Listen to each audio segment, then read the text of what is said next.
তো আমি আগের পার্টে বলেছিলাম যে এখানে গিয়ে কী কী খাওয়া দাওয়া হয়েছিল সেটা আমি নেক্সট পার্টে দেখাবো। তো যাই হোক, এখানে আমাদের বেবিকে গিফট দেওয়া কমপ্লিট করার পর আমরা সবাই খেতে বসে পড়েছিলাম। তখন একটা ব্যাচ মোটামুটি খেয়ে দেখছি উঠেই এসেছে, তো ফাঁকা হয়ে গেছে অনেকটা। তো মা বললো চ তাহলে খাওয়া দাওয়াটা সেরে ফেলি। তো ওখানে গিয়ে ফার্স্টে মেনু কার্ডটা দেখি, সাথে আপনারাও দেখুন যে কী কী আছে মেনুতে। যাই হোক, মেনুটা দেখার পর আমি আমার প্লেটটা দেখছি, জীবনে তো মাছ আছেই, প্লেটেও মাছ দিয়ে দিয়েছে।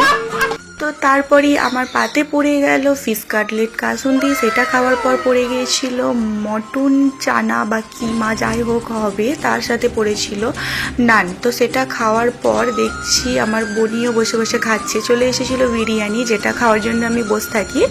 তো বিরিয়ানিটা অনেক সুন্দর হয়েছিল। তখন হয়তো পুরোটা খেতে মানে সবটাই খেয়েছিলাম, কিন্তু বেশি খেতে পারিনি, ওই যে স্টলে অনেক কিছু খেয়ে ফেলেছিলাম।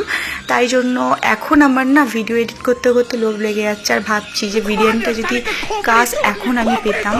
যাই হোক, এরপর পাতে স্যালাড, চাটনি আর রসগোল্লার চাটনি ছিল, ওটা চাটনি পাঁপড় পড়ে গিয়েছিল, এক এক করে মিষ্টিও পড়ে গেল।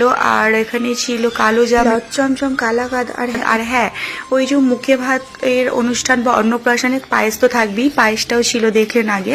এরপর হাতে পান আর আইসক্রিম নিয়ে খেয়ে উঠে পড়লাম। তো দেখিয়ে দিলাম মোটামুটি আমাদের সবারই এখানে খাওয়া দাওয়া কমপ্লিট। তো এরপর ওখানে আমার বুনি একটু বাইরে আমার কাছে দৌড়ে দৌড়ে চলে এলো। আর হ্যাঁ, এখানে না ফুচকা স্টল বসেছিল, আমি আগের পার্টে বলেছিলাম। ফুচকাটা আমরা খাইনি, তাই না মা কী করেছে ভাইয়ের জন্য প্যাক করে নিয়েছিল।